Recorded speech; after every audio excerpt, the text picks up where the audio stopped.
추가 요금을 아직 지불하지 않으셨네요. 네? 그게 무슨 말씀이시죠? 룸 서비스를 많이 주문하셔서 3만 원 추가 요금이 발생했습니다. 3만? 내 이름은 카네코렌. 33살 회사원이다. 내가 근무하는 회사는 어떤 대기업 그룹의 계열사이다. 나는 그곳의 영업사원으로 일하고 있다. 왜 그렇게 한숨을 쉬어? 아니, 좀 성가신 일을 맡게 됐거든. 그렇구만. 뭔지 모르겠지만 힘내라. 남일이라고. 조금 까다로운 일을 맡게 되어서 머리를 싸매고 있다. 가능하면 거절하고 싶지만 그럴 수 없는 사정이 있다. 그러던 어느 날 신입이 연수를 마치고 부서에 배정되는 시기가 되었다. 우리 부서에도 물론 풋풋한 신입이 몇 명 들어왔다. 시무라 코우키라고 합니다. 잘 부탁드립니다. 계장인 카네코라고 해. 나야말로 잘 부탁해. 나는 시무라 코우키라는 신입의 교육 담당이 되었다. 외모나 분위기가 학생 티를 못 벗은 느낌이 있었지만 흔한 일이었다. 부침성이 있어 보이고 기운도 좋으니 영업에는 잘 맞을 것이다. 우리 회사는 보통 중견사원이 신입의 교육을 담당한다. 그리고 그건 우리 사이에서 신입 뽑기라고 불린다. 이 뽑기에서 꽝을 뽑으면 꽤 비참해진다. 평소 업무에 더해 신입까지 돌봐야 하는 데다 다루기 힘든 신입이 당첨되면 업무량은 체감상 몇 배가 된다. 그 중에는 신입 교육을 잘못해서 오히려 우울증에 걸려 휴직하게 된 사원도 있을 정도이다. 그런 의미에서 나는 나쁘진 않았다. WSR까진 아니어도 R 정도의 가치는 있는 것 같다고 이때는 생각했다. 아니, 처음에는 결코 나쁘지 않았다. 아까도 말했듯이 부침성도 좋고 사교적인 성격이라 고객의 반응도 좋았다. 와, 생각보다 별거 아니네요. 바로 에이스가 될 수 있을 것 같은데요. 까분다. 자만하는 면은 있었지만 귀여운 정도였다. 그래서 선후배로서 나름 잘 지냈다. 하지만 시무라와 만나고 약 한 달 정도 지났을 즈음. 야, 오늘 외근은 끝났어? 네, 완벽합니다. 오늘은 바로 퇴근하는 거였지? 네. 혹시 괜찮으면 잠깐 식사할래? 물론 일정이 있으면 거절해도 돼. 아니요, 좋죠. 그래, 그럼 고깃집 괜찮아? 세상에서 제일 좋아하는 음식이에요. 그래, 그럼 아는 맛집으로 데려가 줄게. 감사합니다. 잘 먹겠습니다. 사준다고는 안 했거든. 에이, 또 그러신다. 평범하게 이런 라인을 보냈다. 물론 내가 쓸 생각이었다. 한 달 동안 열심히 했으니 노고를 치하하는 의미도 있었는데. 저기요, 이 특상갈비 4인분이랑 등심 2인분. 아, 와인도 있네. 이거 병으로 하나 주세요. 아하하하, 젊어서 그런가 잘 먹네. 시무라는 고급까진 아니어도 제법 가격이 나가는 고깃집에서 비싼 고기와 술을 막 주문해댔다. 그것도 젊은이답게 꽤 많은 양을. 결국 회사원 월급으로는 조금 뼈아픈 가격이 나왔다. 와, 진짜 잘 먹었어요. 역시 일도 하고 통이 큰 잘생긴 선배를 가져야 하네요. 하여튼 잘도 먹는다. 넌 눈치도 안 보냐? 에이, 또 그러신다. 이런 제가 귀여우면서. 확실히 생각보다 지출이 컸지만 기분이 나쁘진 않았다. 이때는 아직 애매하게 눈치 보는 것보다는 좋다고 생각했는데 어느 날 퇴근 후 집에서 쉬고 있을 때의 일이었다. 선배, 수고하셨습니다. 벌써 집에 가셨어요? 마침 쉬고 있었어. 그럼 다시 밖으로 나오시죠. 왜? 사실은 친구들이랑 마시고 있는데 괜찮으면 선배도 오시죠. 애들끼리 마시는데 아저씨가 껴도 되는 거야? 에이, 아직 젊으신데 무슨 말씀이세요. 다들 선배를 만나고 싶대요. 꼭 와주세요. 뭐, 그럼 한번 가볼까? 감사합니다. 역 앞에 있는 그 술집에서 기다리고 있을게요. 알았어. 30분이면 도착할 거야. 목을 길게 빼고 기다릴게요. 이런 라인이 왔다. 당연히 회사 동기들이랑 마시는 거라고 생각해서 가봤더니 이 사람이 내가 회사에서 신세 지고 있는 선배야. 진짜? 개웃겨. 자, 선배도 한잔하시죠. 막상 가보니 대학 동기들끼리 마시는 자리였다. 나는 왜 부른 거야? 그래서 그때 교수가 개빡쳤다니까. 와, 추억이다. 개웃겨. 아, 그리고 동아리 때도. 대학 시절 얘기를 신나게 해서 나는 따라가지 못했다. 왜 부른 건지 점점 의문이 강해졌는데 계산할 때 그 의문이 풀렸다. 그럼 선배, 잘 먹었습니다. 감사합니다. 사나이 요. 당연하게 내가 내야 되는 분위기가 되었다. 사준다고 한 적도 없는데 애초에 나는 1시간밖에 안 마셨는데. 하지만 여기서 거절하면 꼴서 나올 것 같아서 살짝 억지 웃음을 지으면서 돈을 낸 나도 나였다. 그리고 그 뒤로 시무라는 무슨 일만 있으면 나한테 얻어먹으려고 했다. 점심 식사나 잠깐 커피를 마시며 쉴 때까지 별 이유를 대며 당연한 듯이 나에게 돈을 내게 했다. 하나씩 따지면 큰 금액은 아니었지만 이것도 쌓이면 지갑 사정이 힘들어질 수밖에 없다. 아무래도 신입 뽑기는 완전 꽝이었나 보다. 그리고 그런 생활이 몇 달 동안 이어지던 시점에서 시무라와 첫 출장을 가게 되었다. 일 자체는 막힘없이 진행되었는데 선배, 엄청 맛있는 해산물을 파는 맛집이 있대요. 점심은 거기서 먹어요. 이미 눈치챘겠지만 점심치고는 가격이 나가는 해물덮밥을 사줘야 했다. 회의가 끝나고 비즈니스 호텔로 돌아갈 때 또다시 마시러 가자고 했지만 미안, 몸이 안 좋아서 일찍 들어가려고. 조금만요. 진짜 힘들어서 그래. 갈 거면 혼자 가. 어차피 사게 될 게 뻔하니 꾀병을 부리기로 했다. 그리고 저렴한 비즈니스 호텔에서 하룻밤을 지낸 후 로비에서 시무라와 만나 체크아웃을 했다. 체크아웃은 내가 한 번에 끝내고 시무라한테는 먼저 가서 택시를 잡고 있으라고 했다. 요금은 선불로 지불했으니 원래라면 열쇠를 돌려주기만 하면 되는데. 추가 요금을 아직 지불하지 않으셨네요. 네? 그게 무슨 말씀이시죠? 룸 서비스를 많이 주문하셔서 3만엔 추가 요금이 발생했습니다. 3만? 물론 나는 아무것도 주문하지 않았으니 시무라가 앉으실 것이다. 숙박 요금은 경비가 나오지만 룸서비스는 따로다. 우리 회사는 경비 관리가 엄격해서 룸서비스 요금 같은 건 절대 나오지 않는다. 즉 사비로 내야 한다는 것이다. 일단 마지못해 카드로 계산을 마치고 택시를 잡고 있던 시무라를 추궁했지만 사실은 술집에서 친구를 좀 사귀었거든요. 제 방에서 또 마셨죠. 그랬더니 배도 고프고 술도 부족해서 이것저것 주문해버렸어요. 다시 말해 호텔에서 2차 술판을 벌였다는 것이다. 그거 자체는 별로 상관없지만 비즈니스 호텔 룸서비스로 3만이라니 얼마나 난리를 친 건지. 하고 싶은 말은 산더미처럼 많았지만 이럴 때는 감정적으로 굴면 안 된다고 생각해서 일단 그 자리를 떠났다. 그리고 하루 동안 내 머리를 식히고 다음날 그 녀석을 인정이 드문 회의실로 불렀다. 시무라, 아무리 그래도 3만엔은 아니지. 나는 후배한테는 통 크게 쏘는 편이지만 한도라는 게 있어. 좀 자제할 수 없어? 최대한 간결하게 내 의사를 전달했다. 시무라는 노골적으로 불쾌한 표정을 지으면서 네, 죄송합니다. 일단 사과했다. 사과는 했는데 그리고 죄사합니다나 감사합니다 같이 말하는 것도 자제해. 얼마 전에 거래처에서 그렇게 말했을 때 가슴이 철렁했다고. 네. 전혀 납득하지 못한 것 같았지만 여기서 더 말해봤자 소용없겠지. 일단 주인은 줬으니 여기서 얘기를 마쳤다. 그 후로 나와 시무라는 업무할 때만 대화를 하게 되었고 같이 식사하는 일도 없어졌다. 조금 어색해졌지만 얻어먹으려고 하는 것보다는 낫다고 안심했는데 어느 날 부장님이 나를 불러 엄청난 말을 하셨다. 자네한테 갑질 신고가 들어왔어. 네?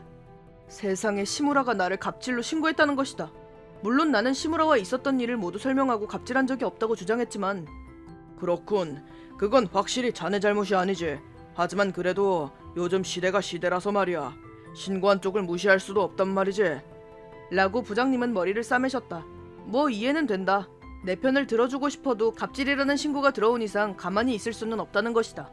나는 머리를 싸매는 부장님에게 슬쩍 말했다. 걔랑 얘기해볼게요. 아마 어떻게든 되겠죠.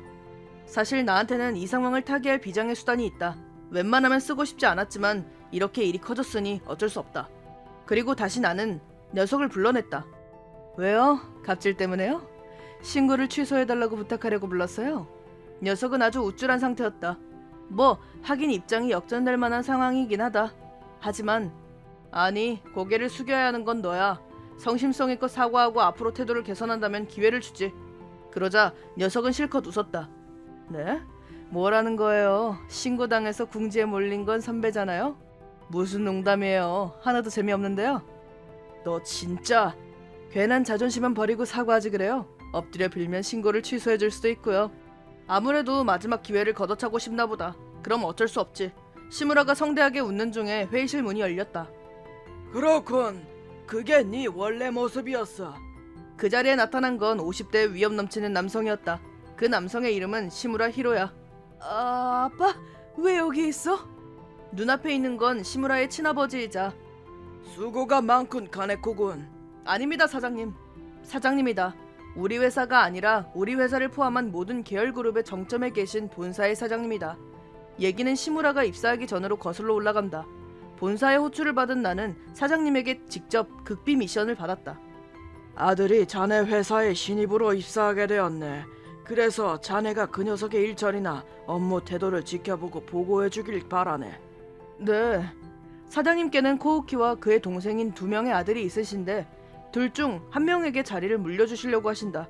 그걸 정하기 위해 출신은 숨기고 자회사에 입사시켜 어느 쪽이 후계자로 어울린지 테스트하고 싶다고 하셨다.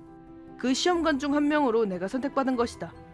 솔직히 이런 중대한 미션은 거절하고 싶었지만 상대는 내 보스의 보스의 보스 정도가 되는 사람이다. 거절한다는 선택지는 없었다. 이게 처음에 말한 거절할 수 없는 성가신 일의 진상이다. 이렇게 코우키는 우리 회사에 왔고 예정대로 내가 교육 담당이 되었다. 물론 코우키 본인은 내가 그런 미션을 맡고 있다는 걸 모른다. 그리고 코우키가 사장님의 아들이라는 것도 나와 회사 상층부 일부밖에 모른다. 나는 정기적으로 사장님께 연락해서 그의 일 처리를 보고했다. 하지만 얻어먹는 건 일과 관련이 있는지 애매했기 때문에 일단 감추고 있었다. 하지만 이번 갑질 건으로 선을 넘었다고 판단한 나는 모든 것을 사장님께 고했다. 그리고 그를 처단하기 위해 사장님이 직접 이 자리에 오신 것이다.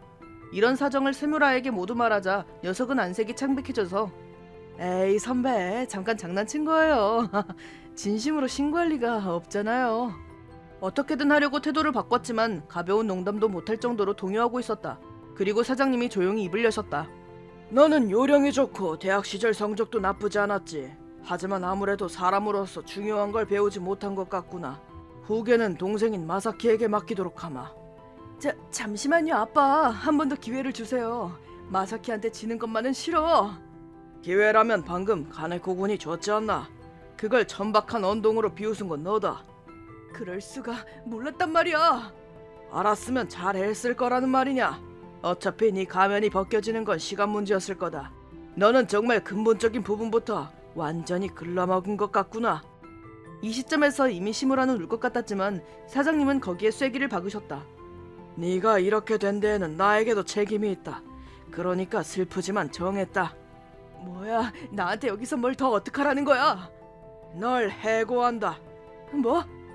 그리고 스스로 취업해서 내 손길이 닿지 않은 환경에서 처음부터 수행해와라. 지금 내가 계약해준 아파트도 나가서 네가 직접 집을 구해 생활하는 거다. 이 말을 듣고 진심으로 울음을 터뜨렸다. 아니 사장님 그건 너무 무른 거 아닌가요? 라고 말하고 싶었지만 가족 문제에 참견하지 말자. 그런 걸 갑자기 어떻게 해. 부탁이야 아빠 날 버리지 마. 애처럼 매달렸지만 아무 소용은 없었다. 울며 매달리는 아들에게 눈길을 한번 주고 사장님은 방을 나가버리셨다. 시무라는 축 늘어져서 그 자리에 주저앉아 움직이지 않았고 나는 얼른 그 자리를 떴다. 그리고 그는 선언대로 해고당했다. 지금 어쩌고 있는지 모르겠지만 조금은 반성하고 착실히 노력하고 있으면 좋겠다. 아니 그 성격으로는 힘들겠지. 참고로 나중에 사장님께 정식으로 배상금을 받았다. 뭐 지금까지 주고받은 라인 내역이나 영수증을 모아두었으니 당연하다면 당연하다는 거지만 이 돈을 대신 내주시는 걸 보니 아직 아들한테서 독립하긴 멀었구나 싶었다. 그리고 나는 다시 한번 신입 뽑기를 하게 되었는데 안녕하세요. 이번에 배석된 시무라 마사키라고 합니다. 아무쪼록 잘 부탁드립니다. 그래 잘 부탁해. 사장님께서 이번에는 동생인 마사키를 돌봐달라고 하신 것이다. 코우키가 퇴사해서 돌보던 신입이 없어진 데다 코우키의 본성을 알고 있다면 동생인 마사키도 잘 판단할 수 있을 거라는 이해가 안 되는 이유였다. 근데 엄청 닮았다. 코우키랑 반박이야. 일란성 쌍둥이니까요.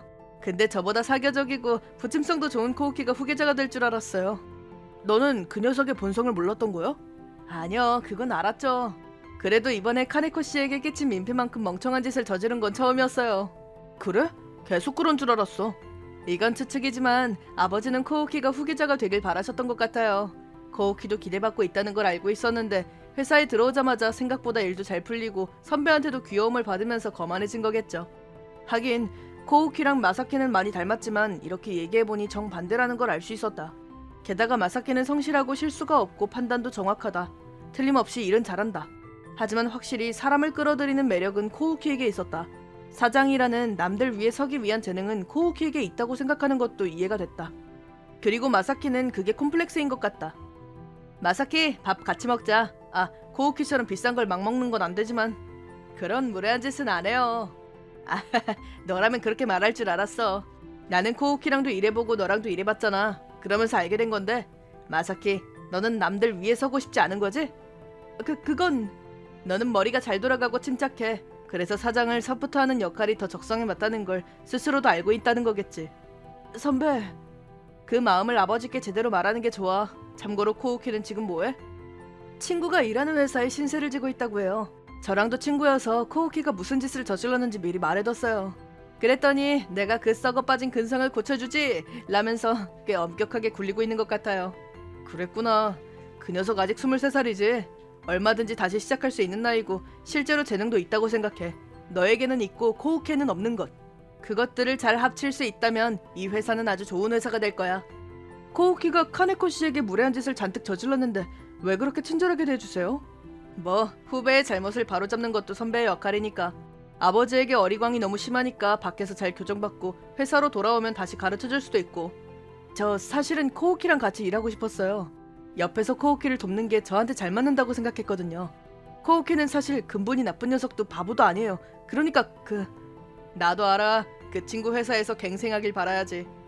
네. 3년 후. 코우키, 다음 회의 자료 준비는 다 됐어? 물론입니다. 잠깐만 코우키, 추가 데이터 자료가 있으니까 같이 카네코 씨한테 확인해달라고 해. 고마워. 역시 마사키야. 그로부터 3년 후 코우키는 친구 회사에서 제대로 실적을 쌓은 후 아버지와 나에게 성심성의껏 사과했고 지금 채용 테스트를 받고 있는 중이다. 실제로 몰라볼 정도로 업무를 성의 있게 처리하게 되었고 상사에게 쓰는 말도 개선되어 있었다. 무엇보다 대단한 건 코우키와 미사키의 콤비네이션이다. 발표를 잘 못하는 코우키를 마사키가 도와주고 자료 등 섬세한 사무 업무를 잘 못하는 코우키를 마사키가 도와준다. 이상적인 버디 같아서 보고 있으면 감탄이 나온다. 마사키, 코우키가 돌아와서 정말 잘됐다. 다시 받아주신 카네코 씨 덕분이에요. 정말 감사합니다. 됐어. 내 사명은 우수한 후배를 키우는 거니까 말이야. 신이 뽑기는 꽝이었지만 육성을 잘하면 R도 WSR이 된다는 것. 그리고 한번 실패했다고 흠잡지 않을 것. 나도 이 시무라 쌍둥이 덕분에 배울 수 있어서 좋았다. 시무라 쌍둥이가 회사를 이끌게 될 때까지 현역으로 일할 수 있도록 저도 제가 할 수 있는 일을 착실하게 하려고 합니다.